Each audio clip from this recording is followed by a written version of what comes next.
I'm pleased to be joined by host of The Right Time, a Wave Sports and Entertainment podcast, Bomani Jones. Bo, how you doing? Good, man. How about you? I'm good, brother. I'm good. I wanted to start with this. You really dig college football. You've always dig college football. So I got to ask, when did you get started digging into college football? Man, so, the thing that you and I have in common, though in a weird sort of way, is Oklahoma football. So my mother is an OU alum. So, like, for her, this was a thing. And it's interesting because my dad's from Louisiana, that era where black people ain't rooting for the local team, right? But they were big into HBCU football. But my mom was all like, OU football is a thing for them.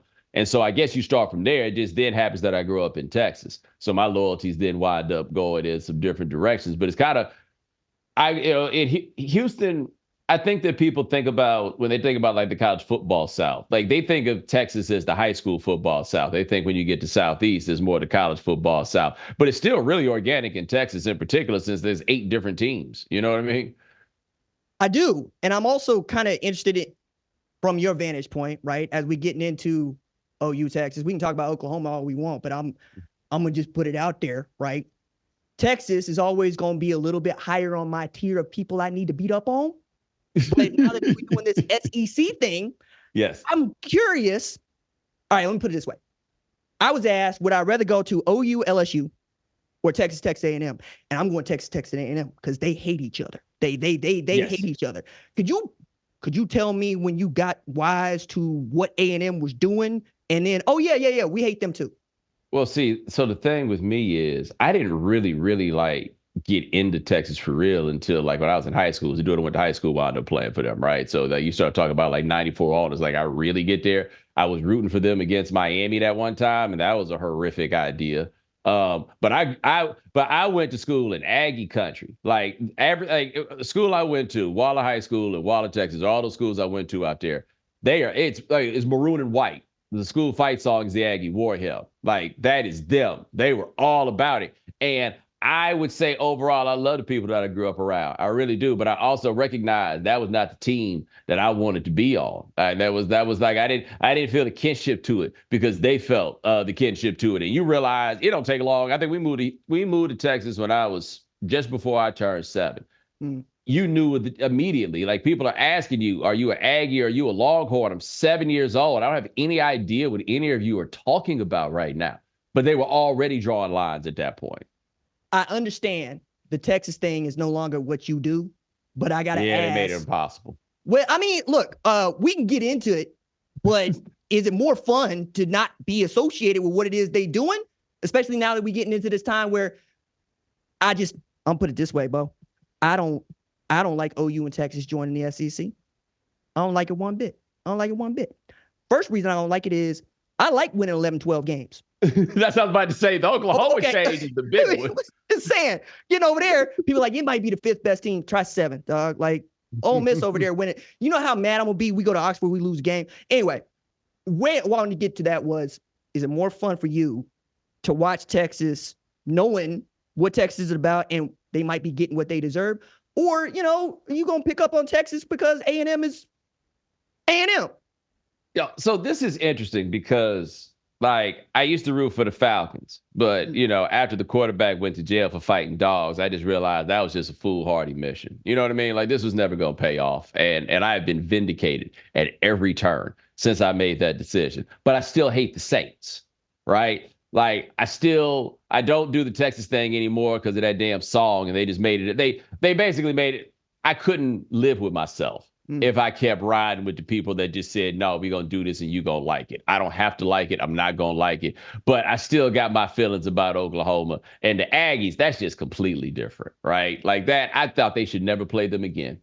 Like, every time somebody said something about they need to restart this rivalry, no, you don't. They walked them down with Case McCoy in the last game that they ever played at Kyle Field. Case McCoy walked them down the field. And if I recall, Ryan Tannehill was the quarterback for Texas A&M. So you got first round pick at quarterback, and y'all got walked down by the other McCoy, okay? Right? The one with less physical talent. Think about what I'm saying to you right now.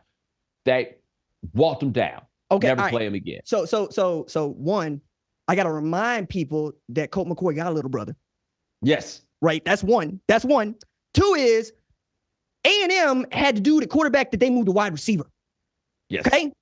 Now, I got my feelings about Paul Thompson and what he did at Oklahoma and whatnot, but one of the things you're not going to do is move to do the wide receiver, move back quarterback, and you're going to go beat me up. That's not what you're going to do. Yes. Right? Yes. Then I'm going to add to that, they go to A&M, A&M go to the SEC and immediately get good and fool us all into thinking, damn, they might have something going on there. I knew right? better. Kevin Sumlin, Jalen Manziel. I knew I'm better. going to feel conflicted about this. That ain't how it went. That ain't how it went. I knew better. I knew it wasn't going to happen. You know how I knew it wasn't going to happen? Because the franchise was still in College Station. I mean, I knew that was going to be, like, they got a big problem now. They didn't, like, they kind of had their run. They had their chance. But my contention always was, it remains, and I think it's in a way been vindicated. A&M's gotten a lot of players, don't get me wrong. But what they really did was they opened up Texas to the entire SEC West. And that's what we saw. We saw years where the best player in Texas is going to Ole Miss. Like, you thought it might happen at LSU. You could see it happening at Alabama. When Greg Little went to Ole Miss, that's the day that Texas realized, you know what, I think we probably need to go to the SEC now, because we won't be able to keep any players. And that's why I think OU got into a place where they probably needed to, because OU's been a national recruiting team for the longest. They really don't have any other option. Like, there's a part of Texas that they can recruit that's closer to them. Houston has always been a little bit too far, even though they get the occasional Quentin Griffin, for example. Like, not that they ever did it, but they could. But they always had to go get guys from California. They always had to make moves, to get players, because there just aren't that many good football players in Oklahoma. You could get every single good one, and they did. Any player worth having, they got. But then they go get the others, right? All right, so number one. All those players are going to the SEC West, though. Game changed. Okay, all right. So that part, you got that nailed, right? That's to the wall, right? We don't always get the dudes that we should be getting from here. Josh Proctor went to Ohio State, Dax Hill went to Michigan, and I got feelings about that. But the thing that I found most interesting about this move, to your point, was I ain't got no choice, right? Because LSU, they're going to come over here. Florida, they're going to come over here. Georgia, damn sure going to come over here. And now you got to deal with Alabama. Wasn't nobody when I was no child. I didn't care about Alabama. I wasn't afraid of Alabama. And now Saban got that thing going in such a way that he still got his hands in it, right? He was at A-Day, right? He going to be wearing the Alabama polo on ESPN. He's still in that program. And I got to believe that if you need somebody to close in a pinch, get to some parents, him and Miss Terry going to go do that for you. But we also get into this point where we got a 16-team league, right? That feels like a juggernaut, but also one in which Alabama might not be Alabama anymore, and Georgia's still Georgia, but that's another discussion. I'm curious, like, what are you going to do now if you are OU and Texas, knowing that you got to come in here and you got to win these games against Alabama? Because I'm going to remind you, Bo, I got Texas, I got Tennessee, I got Missouri, I got Ole Miss, I got LSU, and I got Alabama on the schedule. Ain't no Vanderbilt here. Ain't no Vanderbilt. Right. So this is my thought. And I don't know myself how organized Texas and OU are with their NIL game, right? Because if anything we know about Texas, they got all kinds of money that they can't, like, get on the same page. Like, this is a historical problem with this program. I always trust that OU is more organized because there's 6-7 decades to tell me that OU is probably going to be more organized in what they do, right? There's no excuse for Oklahoma to have been so much better than Texas in the last 50 years. There's none. Right, except for the fact that OU wants it more. I've always questioned how much. I think Texas would like to win. I think that Oklahoma wants to win. It's not the same thing, right? So, to me, if they get their NIL money right, my thought is, if Texas, you got to be careful taking too many players from the state of Texas, because they've got there's some fundamental flaws in the ways that players are developed in the state of Texas. But they got to go back to getting all the best of them, and they should be able to go back to getting all the best of them. It wasn't that long ago that Texas was getting literally, even Tom Herman would have years where he could go through and literally get all the best players from Texas, right? If you get your money right, you can get a couple of Louisiana guys that LSU. I just can't evaluate talent.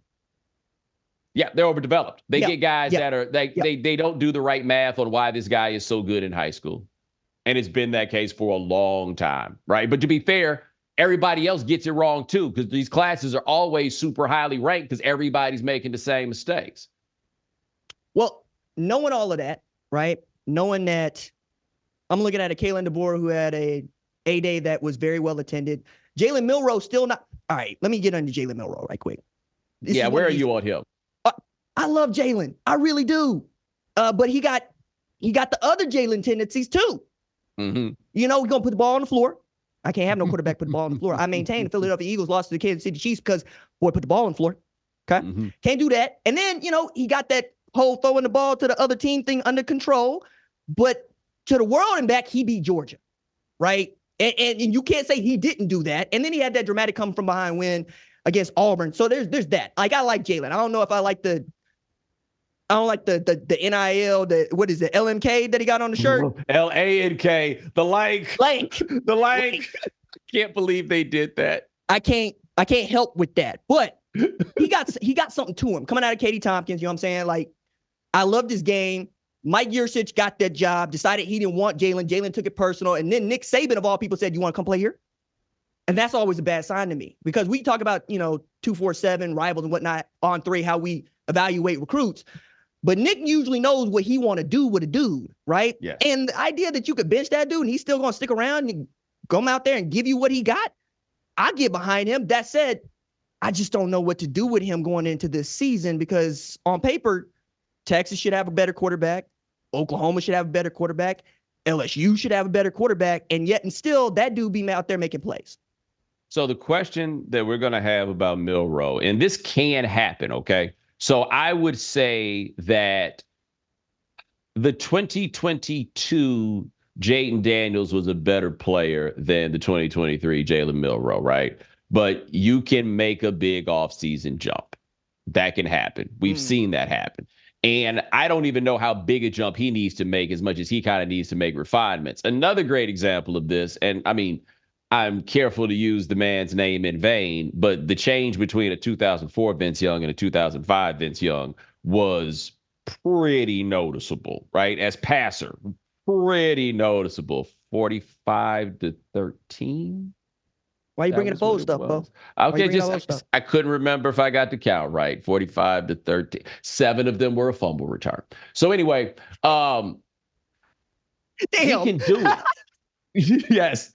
I'm sorry. That fumble return was one of the best moments of my life. Rod Wright was running that back, and it was like, oh, wow, they're actually going to win this game. I forgot what that was like. Man, that's also LSU. That's also, Leonard is on this air. You know what I mean? I can't talk to nobody about nothing because of that game and 2004. We had Adrian Peterson doing what I'm gonna get out. You were making a point. Right. But I can see Milroe becoming that guy. And one thing we know, Alabama's going to have a 5'11", 6 foot tall, 190, 195 pound receiver or 3, built the exact same way with very similar skill sets, getting wide open. Can I tell you that dude is from down the street? His name is Cole Adams. He wears 13, and he was making all sorts of plays in the slot, being 5'10", 100 nothing. That dude that they said wasn't good enough to go down to Oklahoma and basically do what Wes Welker was doing at Texas Tech, what Gavin Freeman doing with Ladd McConkey. But Ladd McConkey's out there doing that on a sneaky 4-4, a sneaky 4-4. Well, I mean, that's the thing. Like, Slade Bolton was that dude a couple years ago. To your point, they always got that dude, and he always out there making plays against dudes he should not be making plays against, right? Yes. Like, I remember when Nate got knocked out by one of them Paul dudes. I said, dudes named Nate don't get knocked out by dudes named Jake. It's the same difference, right? It's the same difference. But on top of all of this, I'm not even sure what I can make of this SEC, except it's going to be loaded. The Big Ten is also going to be loaded. Big 12. Yeah, but you hit a big point. We talked about the 16. We didn't talk about that right fast. I don't know what to make of any of these conferences that have 16 teams. I don't know how I'm supposed to make sense of it. Like, it's going to be a real interesting adjustment for us this year where nobody plays everybody. Nobody comes close to playing everybody. And we're supposed to make sense of what these conferences are. I don't know how we're going to do it. Well, look, I am still getting around to saying things like the Big 12 and 16 teams. I'm also getting around to saying things like Big 12 and Houston. By the way, how do you feel about that? Houston going into Big 12 after, they looked at them in the Southwest Conference and said, we good, we straight. There is very few people in this world have an argument that the man is holding them down or they are out to get me. But I have felt at every turn that the University of Houston is the most terrifying thing, particularly to Texas. And it's because Texas was so bad on race for so long that if they had let Houston get in the SWC before 1976, and keep in mind, the first 10 years of the Southwest Conference, they went to the Cotton Bowl 4 times. Then the probation man came in and everything got shut down. And so Houston has always been like, can we get into the Big 12? Could we get into the Big 12? And for the people who don't know, Houston was dealing with coming off the aftermath of probation, but Baylor got in the Big 12 because by happenstance, the governor and lieutenant governor at the time happened to be Baylor grads. By the way, 2 people who would not be reelected in the next election, just so you know, they just happened to get there at the right time, and they got into the Big 12. Houston is always, they've won every conference they've been in. They have a chance to be dominant in just about every conference that they go in. And they can do it here because if there's anything people from Houston have no desire to do, it's to leave Harris County. Why would they ever do that? I got it. Well, number one, I could talk about zoning. We could get into just how Houston is cool, right? Yes. But I'm also going to point out here that the statue that I'm still looking for Baylor to erect is Ann Richards. That's the one. Yes. I'll get on that anytime you want, because that's the reason that they were so sorry for so long. So bad. And then Mac Brown missed on Robert Griffin III, and now we got to deal with Baylor, right? Like it's really that. To be fair, so did everybody else. A&M, this how you know A&M ain't really about nothing. They never have to answer for missing on those dudes. They don't have to answer for missing on Robert. They don't have to answer for missing on Andrew Luck. They don't have to answer for missing on Colt. They don't have to answer for anything. They don't have to answer for anything at all. That's how you know don't nobody really believe what they be saying about them. No, and you look, I also think, I think we agree that Kyler Murray is the best high school football player that the state's ever produced, and they fumbled Kyler Murray. Yes, they did. After, correct me if I'm wrong though. Didn't they fumble Kevin Murray? And by that I mean boo him out of the stadium. It's interesting too. I couldn't believe that Kevin had his son go there, right? Because that wasn't gonna be Jackie Sherrill. I guess he figured because Jackie Sherrill is Jackie Sherrill, right? And so he figured, hey, it's Kevin Sumlin. We can make this work. Now Kevin Sumlin, who fumbled 2 5-star quarterbacks who ultimately started NFL games in the same year. He lost them both at the same time. Also, made me forget Kyle Allen was there. Yes. Like that's Johnny Manziel is one thing, but Kyle Allen was supposed to be what Johnny Manziel ended up being. Now, Sumlin we don't talk about this nearly enough. Sumlin inherited an offense with 5 first-round picks on it. 5 guys who became first-round picks. Mike Evans, Johnny Manziel, Luke Jokel, Jake Matthews, and our boy We didn't even get to Kristen Michael. Ooh, yeah. My daddy can't wait to come through here. He is a Seattle Seahawks fan. He gonna yell at me, but that's me. I've been waiting for years. It took me forever to give up on Kristen Michael putting it all together. He became the successor to Darren McFadden for me. This guy that I'm just like, hey man, just you wait. This year he's gonna put it all together. We all got that guy. This is the year he's gonna put it all together. Man, look, that dude is all over college football for me. Right. That's the thing. I be holding water for some of these dudes. Matter of fact, Jalen came through way before I thought Jalen was gonna come through because I was prepared to hold some water for him too. on the Houston bit though, like right fast. Like they get to the Big 12. They don't feel great to me, but to your point, they got a Heisman winner who won the Heisman Trophy without playing on TV. Yes. I still need somebody to explain to me how you win the Heisman Trophy without playing on TV in 1989. I'll tell you how. I'll tell you how. The runner-up went to Indiana. If you like what you've seen, consider subscribing to the #1 college football show on YouTube, the Fox Sports app, or wherever you get your podcast.